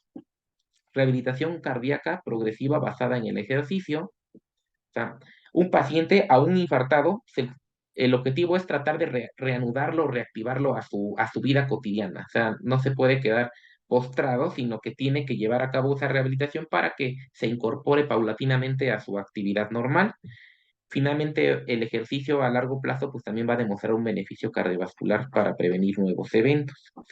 Por lo tanto, es fundamental que el paciente se reincorpore a sus actividades, un control adecuado de la presión arterial y algo muy importante y que también es causa de fracaso al tratamiento y fracaso de la prevención secundaria, la adherencia al tratamiento farmacológico. ¿Qué tratamiento farmacológico se ha llegado a describir como tratamiento crónico? Obviamente tenemos el tratamiento antitrombótico, ya sea dual en pacientes con alto riesgo que pueda llegarse a prolongar por más de un año la terapia doble, o la monoterapia, ¿no? Ya ha pasado el tiempo prudente de haberle otorgado la protección al stent los 12 meses o menos, dependiendo del riesgo de sangrado. Tratamiento hipolipemiante. Es fundamental reducir el colesterol LDL y que esté en metas terapéuticas. Este paciente ya se convirtió en automático por la presencia de un síndrome coronario agudo en un paciente de muy alto riesgo cardiovascular y de acuerdo a las guías de dislipidemias de la Sociedad Europea del 2019, pues son puntos de corte muy estrictos que se tienen que llevar a cabo. Por lo tanto, no podemos darle un seguimiento adecuado a este paciente si no se le pide dentro de sus laboratorios de rutina un perfil de lípidos completo que incluya colesterol HDL y colesterol LDL. Tenemos también a los fármacos bloqueadores beta. Vamos a hablar un poquito de la utilidad relativa de los nitratos y de los bloqueadores de canales de calcio. Un poquito de controversia ahí, pero hay pacientes en los que se puede utilizar. Y bueno, bloqueadores del sistema adrenina-angiotensina-aldosterona, fundamentalmente los YECA, que es con los que se ha visto el mayor beneficio, y también los antagonistas del receptor de mineralocorticoides o del receptor de aldosterona. Del tratamiento hipolipemiante, es importante iniciar con un régimen intensivo de estatinas, tan pronto sea posible, y mantenimiento a largo plazo. Es decir, en el momento en que el paciente llega a urgencias con un cuadro clínico compatible con un síndrome coronario agudo, el paciente requiere, además de la doble terapia antiagregante y de la terapia anticoagulante, requiere su estatina de alta potencia. Esto con el fin de cumplir los objetivos de colesterol LDL, se tiene que llegar a una meta en pacientes de muy alto riesgo cardiovascular, en los cuales se incluyen los síndromes coronarios agudos o la cardiopatía isquémica ya documentada, menos de 1.4 milimoles por litro, que equivalen a menos de 55 miligramos por decilitro. No debe estar más alto de esta cantidad de colesterol LDL, por lo tanto, este paciente es candidato a su régimen intensivo de estatinas. Y en este caso, además de este objetivo, también se tiene que buscar reducir en pacientes que obviamente que están por arriba de esa cifra, reducir al menos el 50% desde el valor basal que documentamos. Por lo tanto, es fundamental determinar el perfil lipídico de todos los pacientes con infarto del miocardio, cuanto antes tras la presentación. Y bueno, también es importante tener en cuenta que tenemos otras líneas de tratamiento para terapia combinada. Muchos pacientes, a pesar de las estatinas, no van a lograr metas terapéuticas. Entonces, fundamental, debemos tener en cuenta para este tipo de pacientes solamente dos tipos de estatinas. Otras no nos van a ser suficientes para cumplir los objetivos. Entonces, este paciente es candidato a dosis altas de estatina. ¿A qué le llamamos dosis de estatina de alta potencia? Es atorvastatina 40 a 80 miligramos al día o rosuvastatina 20 a 40 miligramos. Ahora sí que sus pacientes no se merecen menos estatinas que esas, entonces para poder cumplir los objetivos. En el caso de que no se logre el objetivo de LDL, a pesar del tratamiento máximo con estatinas tolerado tras 4 a 6 semanas de tratamiento, el paciente se puede combinar con ezetimiba, ¿sí? Que es un inhibidor de la proteína de Niemann-Pick que favorece la absorción intestinal de colesterol. Por lo tanto, la ezetimiba, al inhibir esta proteína, favorece que disminuya la absorción de colesterol a nivel intestinal. Entonces sería un coadyuvante importante para reducir la síntesis, reducir el colesterol, que ya de por sí se logra reducir por la síntesis hepática a través de la estatina. Y continuamos. Si de nuevo no se logra el objetivo a pesar del tratamiento con estatinas y ezetimiba a dosis máximas toleradas tras 4 o 6 semanas, tenemos que echar mano de otros fármacos más potentes. Los inhibidores de la PCSK9 como el evolocumab, que es de aplicación subcutánea, son 2 aplicaciones al mes. Este paciente, seguramente con esto podemos llegar a lograr los objetivos. Entonces es importante siempre estar determinando en estos pacientes el colesterol LDL para ver si estamos o no cumpliendo metas terapéuticas. La utilidad de los bloqueadores beta ha quedado muy demostrada en el síndrome coronario agudo. Tiene el mejor nivel de evidencia, sobre todo para pacientes que ya se conocen con clínica de insuficiencia cardíaca o tienen documentada una FEBI menor o igual del 40%. Se puede llegar a administrar incluso hasta intravenoso en el momento de la presentación de pacientes que van a someterse a ICP, aunque con menor nivel de evidencia. siempre y cuando el paciente no tenga signos de insuficiencia cardíaca aguda y su presión sistólica sea por arriba de 120.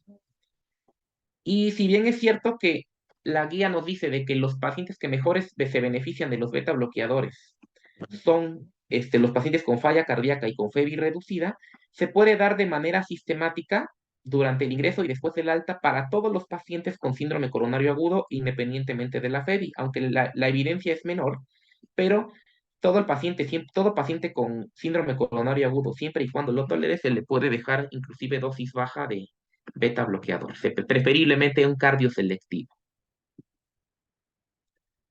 Respecto al uso de los nitratos, un estudio aleatorizado y controlado ha demostrado que el uso sistemático de nitratos en el infarto con elevación del segmento ST no es beneficioso.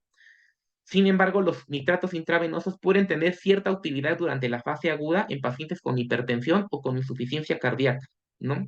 Sobre todo, inclusive para reducción sintomática, ¿no? En este caso, reducción del dolor anginoso, pero siempre tomar en cuenta precauciones, ¿no? No utilizar nitratos en pacientes que estén hipotensos, en pacientes que hayan llegado a documentar por derivaciones B3R y B4R un infarto del ventrículo derecho, extendido al ventrículo derecho, o en pacientes que se hayan administrado inhibidores de la fosfodiesterasa en las 48 horas previas, como el sildenafil. Entonces, después de la fase aguda, sí se ha visto que los nitratos siguen siendo fármacos valiosos para controlar los síntomas de angina residual. Fundamentalmente, la guía 2020 de los síndromes coronarios crónicos, ahí sí se menciona una gran utilidad de los nitratos, sobre todo para controlar síntomas. Mm, no se escucha, doctor. A ver, permítame. ¿No se escucha? Ah, ya. Ok, bueno. Y bueno, habíamos hablado de que los bloqueadores de los canales de calcio, como tal, en un metaanálisis de 17 estudios clínicos, no se asociaron con beneficios. Inclusive una mayor tendencia a la mortalidad en pacientes que se trataron con calcioantagonistas dihidropiridínicos como el nifedipino. Se observó cierta reducción del riesgo de mortalidad y reinfarto en pacientes tratados con verapamilo versus placebo en 1,775 pacientes con infarto en fase aguda que no recibían tratamiento con beta bloqueadores. Pero en términos generales, no se ha demostrado que el uso sistemático de las dihidropiridinas ofrezca beneficio agudo tras el infarto. Entonces, normalmente no se utilizan los calcioantagonistas de tipo dihidropiridinas en el infarto agudo del miocardio. Sin embargo, los antagonistas del calcio no dihidropiridínicos pueden ser una opción razonable, sobre todo en pacientes que tengan contraindicaciones para el tratamiento de beta bloqueadores, tengan enfermedad respiratoria obstructiva y algo muy importante, que no hay insuficiencia cardíaca ni función del ventrículo izquierdo reducida, en los cuales está contraindicado el uso de verapamilo y de diltiazem en presencia de FEBI reducida.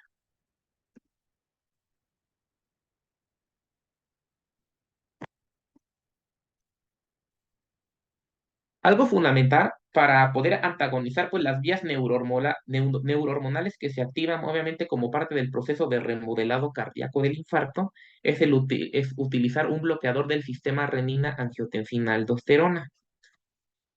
Está bien descrito que un YECA utilizado en las primeras 24 horas tras el infarto tiene un gran beneficio para prevenir o evitar a toda costa en la medida ese remodelado cardíaco.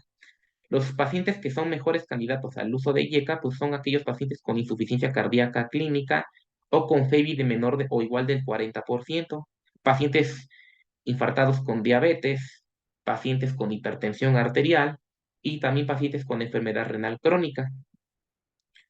Y bueno, también se puede considerar, aunque el paciente no tenga alguna de estas características, el tratamiento sistemático de YECA con dosis bajas de manera sostenida. Obviamente, en las guías pues han cambiado mucho. Estoy de acuerdo a las guías de insuficiencia cardíaca, obviamente si el paciente tiene también una FEBI reducida, obviamente se le debe dar el beneficio pues de esa cuádruple terapia de insuficiencia cardíaca, ¿no?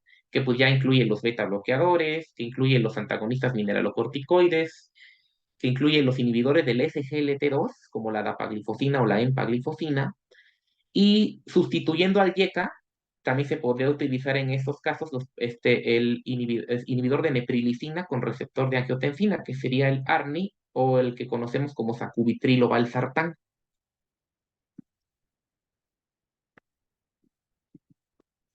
El otro fármaco que podemos utilizar en casos selectos es el antagonista del receptor de mineralocorticoides o del receptor de aldosterona, como la espironolactona o la eplerenona, siendo más selectiva la eplerenona con menos efectos secundarios como la ginecomastia dolorosa.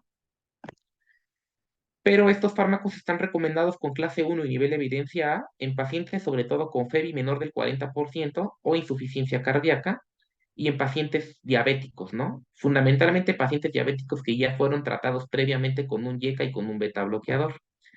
Esto en ausencia de insuficiencia renal o de hipercalemia.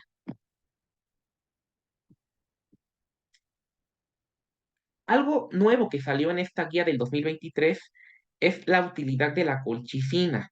Todavía se requeriría más estudios, todavía tiene un nivel de evidencia clase 2B, aunque nivel de evidencia A, porque sí se ha observado pues, en múltiples ensayos clínicos aleatorizados, que dosis bajas de colchicina de 0.5 miligramos una vez al día podrían utilizarse en pacientes con síndrome coronario agudo, sobre todo si otros factores de riesgo no están lo suficientemente controlados o si se ha demostrado eventos cardiovasculares recurrentes bajo el tratamiento óptimo. Em, y bueno, nada más retomando lo que dijimos del tratamiento hipolipemiante.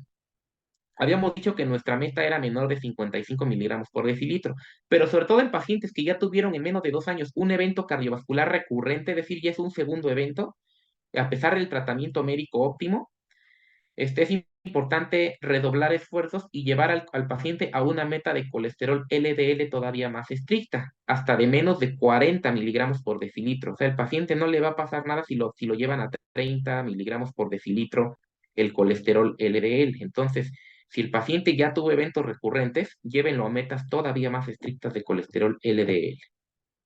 Y ya nada más, pues finalmente, como conclusión de esta plática, pues, ¿con qué nos debemos de llevar a casa? Pues que la enfermedad cardiovascular, pues hasta ahorita sigue siendo la principal causa de muerte, principal causa de morbimortalidad a nivel mundial. Obviamente, esta está predispuesta sobre todo en pacientes que tienen múltiples factores de riesgo, en los cuales debemos incidir como primer o como segundo nivel de atención, como la diabetes mellitus, la hipertensión arterial y las dislipidemias. Entonces, si controlamos eso, podemos prevenir en la medida de lo posible muchos eventos cardiovasculares a aquellos pacientes, sobre todo de alto y de muy alto riesgo cardiovascular. Pues, muchas gracias. Muchas gracias, doctor. Muy completa su ponencia. La verdad le agradecemos mucho su tiempo. Sé que ahorita ya tiene que estar en otro lugar. Entonces, por respeto a su tiempo, no sé si podemos puede usted permitir alguna pregunta o pues ya damos por finalizada su ponencia, porque yo entiendo que sus tiempos son muy limitados, doctor. Pues sí, tenemos todavía unos 5 minutitos más o menos para preguntar. Bueno, entonces, por favor, si tienen alguna duda, es el momento de que la manden, por favor. Necesito saber, aquí hay dos mensajes nuevos, voy a ver. Um, la pregunta de la doctora Lorena dice, ¿las dosis bajas de los beta bloqueadores se establecen aún con la frecuencia cardíaca menor a 60 latidos por minuto? Muchas gracias, doctor. Bueno, siempre es importante individualizar cada caso. Obviamente, paciente que tiene frecuencias bajas, obviamente el objetivo es llevarlo a una frecuencia, obviamente, de 70, de 60 latidos por minuto. Sobre todo si el paciente maneja frecuencias mayores de 80, sí tenemos que llevarlo a un objetivo de frecuencia cardíaca más estricto. Obviamente, si el paciente, pues, obviamente no tolera beta bloqueadores o si la frecuencia cardíaca sí se reduce de manera significativa, sí tendríamos que prescindir del uso de ellos, pero si el paciente, o sea, si el paciente tolera beta bloqueadores todavía con frecuencias ligeramente menores a 60, pues aunque sea la dosis más baja, pero sí se le puede otorgar el beneficio de los beta bloqueadores. Hay pacientes que, bueno, como dijimos, se prefiere un cardioselectivo, sobre todo fármacos de acción prolongada que solamente se administran una vez al día. Entonces, sí en este caso, succinato de metoprolol, bisoprolol, nebivolol, entonces, o inclusive, pacientes con insuficiencia cardíaca que también se ha visto que, bueno, que los bloqueadores alfa beta como el carvedilol, pues tienen esta gran utilidad como fármacos beta bloqueadores cardioselectivos en pacientes con un infarto del miocardio. Muchas gracias, doctor. Bueno, ahora yo tengo una pregunta en cuanto a la disminución del LDL que decía usted que pudiéramos manejarlo incluso a cifras más bajas de 40 cuando ya tuvieron un evento Y previo. ¿Es necesario echar mano, digo, del apoyo de los nutriólogos? Digo, porque aun cuando nos mostró 3 fármacos, la verdad a veces es bien difícil que un paciente mantenga esos niveles tan bajos, doctor. No sé usted en su experiencia. sin duda, la enfermedad cardiovascular requiere un apoyo, un manejo multidisciplinario. Sí, sin duda, obviamente, no importa los fármacos que utilicemos, el paciente va a fracasar en el prevenir un evento cardiovascular nuevo si no se lleva a cabo cambios en el estilo de vida. Eso incluye una dieta saludable, por lo tanto, el apoyo de nutrición, pues sí, sí se llega a necesitar. Y obviamente una actividad física regular, pero sí, pero sí es importante que sí debemos conocer estos 3 fármacos porque y no conformarnos únicamente con el uso de estatinas. Entonces, pero sí, sin duda que el apoyo de una asesoría nutricional es muy importante. Muchas gracias, doctor. Y la última pregunta, doctor, dice, ¿cuál es la dosis habitual de betabloqueadores en adultos mayores? Porque me ha tocado ver pacientes con dosis de 200 miligramos. ¿Ok? Bueno, pues en general, la dosis, realmente pues la dosis habitual de beta bloqueadores, pues realmente pues va encaminada pues obviamente a las metas de frecuencia cardíaca y obviamente si el paciente es hipertenso y es parte de su tratamiento y antihipertensivo también, obviamente metas de presión arterial. Obviamente en general, pues la nueva guía obviamente establece que en adultos mayores, sobre todo en pacientes mayores, frágiles, podemos llevar inclusive, a lo mejor ser un poquito más permisibles con la presión sistólica. La guía europea dice que llevemos la presión a una cifra en el rango de 140 a 150 la presión sistólica. Podemos llevarla más abajo, hasta 130, siempre y cuando el paciente lo tolere. En ese caso, obviamente nosotros tenemos que ir monitorizando por frecuencia cardíaca y por presión cuál es la dosis más apropiada. Puede ser desde de 25 miligramos de metoprolol hasta, obviamente, hasta 100 cada 12, si lo tolera, si es tartrato de metoprolol. Si es succinato, es una vez al día. En el caso obviamente, de otros beta bloqueadores, obviamente, pues se puede empezar con bisoprolol de 1,25 y llevarlo hasta 10 miligramos. Lo mismo con el nebivolol, llevarlo hasta 5, desde 1,25 hasta 5 miligramos al día. Entonces, pues siempre es importante individualizar cada caso de acuerdo a las metas de frecuencia cardíaca y de presión arterial. Muchísimas gracias, doctor. Y pues nuevamente la Universidad Autónoma Benito Juárez de Oaxaca le agradece por esta ponencia tan completa, tan didáctica. Me encantaron sus imágenes, doctor, y pues ya no le quito más su tiempo. Sé que tiene que irse y pues mientras les doy unos mensajitos a todos los asistentes que cada semana nos acompañan. Muchas gracias, doctor. No, gracias a ustedes, gracias por la invitación y pues es un placer. Gracias. Voy a compartir pantalla para algunos informes. Teníamos pendiente una rifa, nada más que pues vamos a dejarla para la próxima semana para hacer esto más interesante porque pues ya es la última beca que nos queda, que nos dejaron nuestros amigos del Somegeo para su congreso que va a ser el 26, 27 y 28 de octubre. Les voy a compartir la imagen de este evento tan importante. A ver, espérame. Mm, este, Hoy, mm, sí, vamos a compartir. Entonces, les comparto, creo que ya se logra ver. eh, Esto es la información, el tríptico, para que ustedes puedan ver los temas. La verdad, me parece muy completo también este congreso, porque es como de actualización para los médicos, pues de primer contacto, generales, familiares. y hay temas muy interesantes en los cuales pues ya nosotros, nuestros amigos ya nos donaron 3 becas, nos dieron 3 becas, ahorita se va a rifar la próxima semana para que pues nos puedan acompañar en nuestra próxima sesión. Ahora les voy a compartir l- la sesión de qué se va a tratar la próxima semana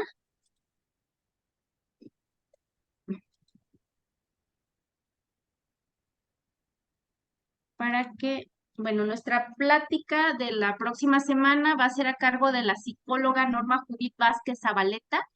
Ella participa con Coesida ampliamente con este tipo de asesorías y entonces este tema es bastante interesante para todos nosotros y pues se llama prácticas sexuales seguras y bueno, necesito que se conecten para que se puedan participar en nuestra próxima rifa, que va a ser la próxima semana de la última beca que nuestros amigos van a realizar. Como comunicado, todavía no tenemos fecha de las personas que van a venir de la OPS para el curso que les habíamos dicho. Es más bien para capacitar a instructores en dengue. Ellos nada más nos dijeron que van a venir, pero no nos dijeron cuándo, pero sí querían ver si había personas voluntarias. Obviamente al decir voluntarios son personas que pues no les van a pagar, supongo, pero pues es bastante interesante para la comunidad y para nosotros como médicos estar entrenados en este tema. Y tenemos también en puerta un evento de la universidad que pues la Facultad de Medicina cumple 200 años. Todavía no tenemos el link para que ustedes, o el formulario más bien, para que ustedes nos proporcionen sus datos. Aquí lo que quiere la universidad es saber el número de egresados y darles un seguimiento, un tanto para que nosotros podamos compartirle todos los eventos que se van a estar llevando a cabo, otro tanto para todo lo que se va a llevar, la festividad que se va a realizar va a estar bastante interesante porque son 200 años que va a cumplir la Facultad de Medicina y bueno, no se cumplen, no se dice tan fácil, ¿no? Y bueno, voy a leer un mensaje a ver si tienen alguna duda, nos envían la invitación. Sí, claro que sí, se les va a enviar la invitación a todos. Y bueno, ahorita les está compartiendo Jesús, que también está con nosotros y nos ayuda, es parte fundamental de nosotros, del equipo de la Coordinación de Educación Médica Continua. El licenciado Jesús y la licenciada Evelyn son mis brazos derecho e izquierdo. La verdad es que sin ellos yo no pudiera hacer todo esto de emitir constancias. A veces ustedes quisieran tenerla al día siguiente. No es tan sencillo, tenemos muchos eventos y eso hace que a veces no podamos darles inmediatamente su constancia y seguir, por favor, las indicaciones. Se estuvieron compartiendo todo lo que son los requisitos para que ustedes puedan recibir su constancia. Es muy importante que estén más del 80% del tiempo para que puedan recibirla conectados. Más adelante me gustaría hacerles pues una pequeña evaluación. Digo, esto también serviría para que realmente confirmemos que realmente están poniendo atención y que no están en otro asunto, ¿no? La verdad es que es parte de lo que necesitamos para la calidad, ¿no? De su educación. A fin de cuentas es un seguimiento, una actualización para todos ustedes y que pues qué mejor que sea de la universidad y de médicos tan renombrados como el doctor Ernesto, que ahorita pues nos dio de su tiempo. Él es súper ocupado todos estos días que lo estuve contactando para que me apoyara. La verdad es que el doctor tenía un poco limitada su agenda y nos dio de su tiempo. Y bueno, ¿qué otra cosa? Hubo un detalle, algunos médicos nos hacen el favor de conectarse. La verdad es que me encanta que se conecten de hospitales con sus internos y los felicito, les agradezco inmensamente, pero como hay un link de registro, yo creo que vamos a hacer un pequeño como reglamentito para ustedes y que no nos pase que podamos obviar sus nombres, como es como muy estricto esto de que si no ponen su nombre, pues ya no reciben constancia. En este caso, a veces con un solo link entran varias personas, entonces vamos a mandarles un nuevo reglamento para las personas que entran con o se conectan en grupo y uno de ellos es que se tome evidencia, hagan firmas por favor en sus hospitales de todos los médicos que están ahí, que cumplieron las 2 horas estando viendo la plática, porque pues la verdad sabemos que en un hospital a veces pues no podemos cumplir las 2 horas, llega una urgencia y no todos pueden estar, pero sí en algunas veces nos va a tocar que sí puedan cumplir las 2 horas. Sobre la capacitación de ayer ya no hubo registro. No he tenido el tiempo, por favor, este, mm, de hablar con la doctora encargada, la doctora Ascona. Fue la encargada de este evento. En cuanto me dé información, yo les voy a hacer llegar en el chat. Acuérdense que tenemos un chat, creo que ya se los compartió Jesús ahorita. Ajá, por favor, para que se unan al grupo de WhatsApp. Está justo aquí arribita, lo enviaron y lo envió Jesús para que ustedes ahí les podamos informar en corto todo lo que serían los pendientes, como en este caso, las dudas que tienen de las personas que se conectaron el día de ayer, si van a poder recibir su constancia. Y muchas gracias, Hospital de Tehuantepec. Pues es todo por ahora y los esperamos en nuestra siguiente sesión de prácticas sexuales seguras. Muchas gracias. Hasta luego.